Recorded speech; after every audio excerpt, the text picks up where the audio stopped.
lay out a very intense commitment. Again, just to retell the story, May 97, the Lord said, I'm going to raise up 10,000 forerunners. The spirit of John the Baptist, friends of the bridegroom like John the Baptist, which means they would be calling the people to Jesus the bridegroom in context to the first commandment.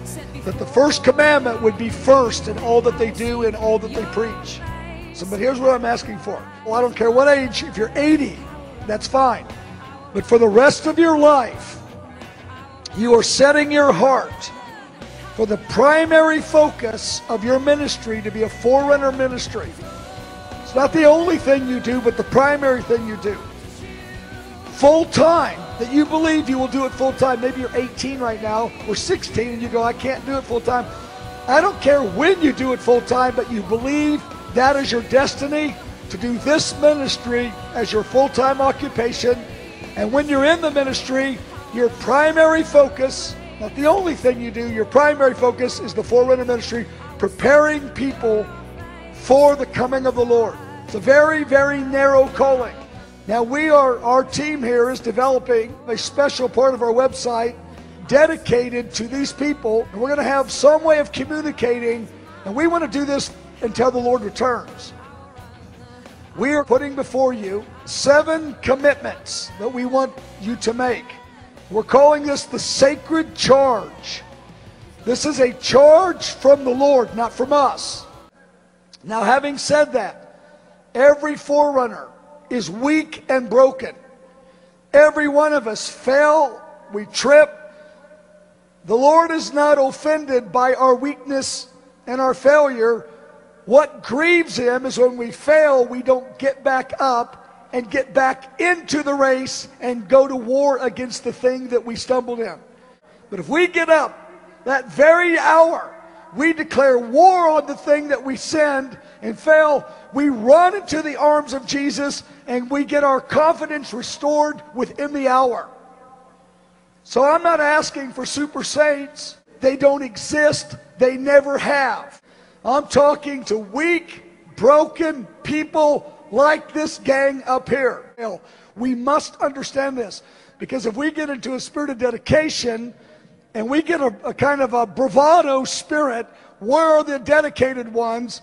The very spirit of pride that will come on us will quench the grace of God in our life. So we're asking for a serious commitment here, but we're doing it in context. Every one of us will fail many times, but we're not going to camp out in our failure. Okay, here's the sacred charge. This is what we're asking for. 7 commitments of a forerunner. We're friends of the bridegroom, preparing the way of Jesus' second coming. Number 1, to pray daily.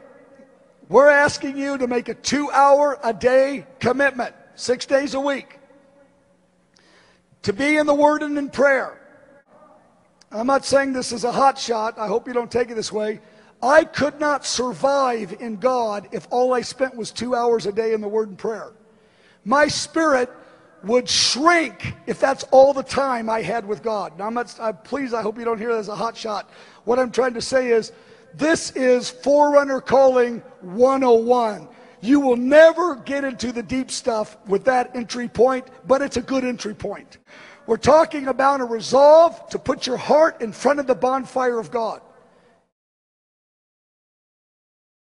Number 2, to fast weekly.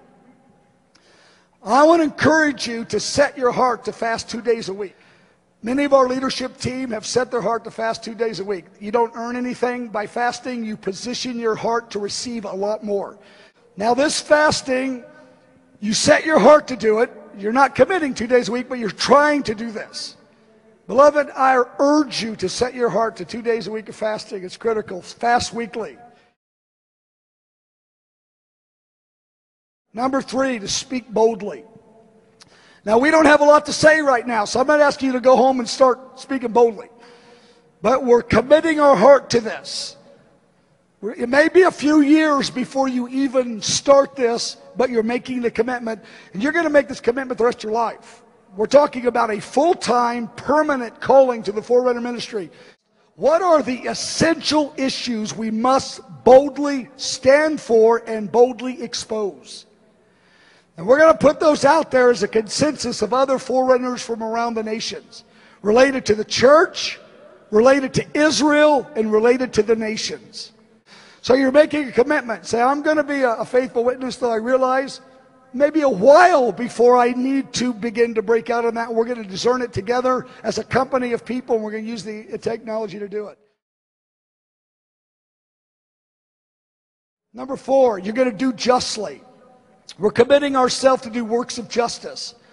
And well, there's many works of justice, but the primary one I believe the Lord is highlighting is the fatherless. And I think of orphans, and the sex trafficking, but there's many other dimensions, the fatherless and the oppressed. We are committed to do justly, to do works of justice. Now, some seasons you'll do more, other seasons that you'll do less. Our prayer is that within 10 years, there won't be a house of prayer in the earth that's not committed to orphans. To give extravagantly, to give above your tithe. I want to say this might trouble some of you, but it'd be good for you. You absolutely need to tithe. That is Christianity 101. And definitely double tithe. Start double tithing if you're a forerunner, and ask the Lord to help you get to the next level as soon as you can. Live holy. Sermon on the Mount. Matthew 5, 6, and 7, Christianity 101. That is our constitution. We devour that book. And Jesus took a pause. 60 years later, after the resurrection, he came back to John, and he added to the Sermon on the Mount. He gave Revelation 2 and 3. So I look at Matthew 5, 6, and 7. Jesus came back and added 2 more chapters to his way of living the kingdom in Revelation 2 and 3. You want to make those 5 chapters central in your thinking and in your ministry to the church. And lastly, to lead diligently.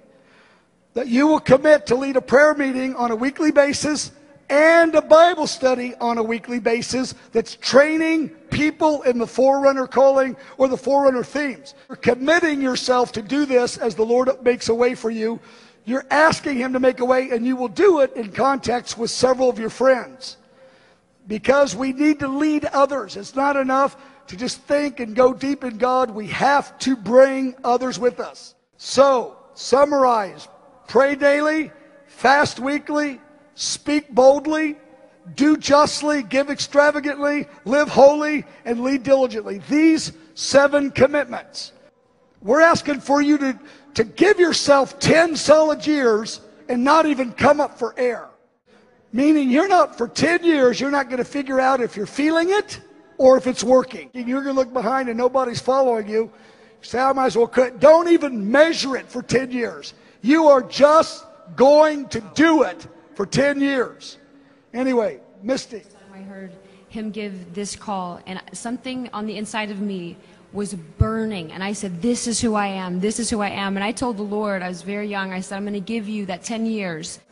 And what I meant by that is I'm going to fast as much as you give me grace to fast. I'm going to eat the Word of God. I'm not going to focus on building my own ministry or my own agenda. I'll serve and I'll do the stuff, but that's not where I'm going to measure myself.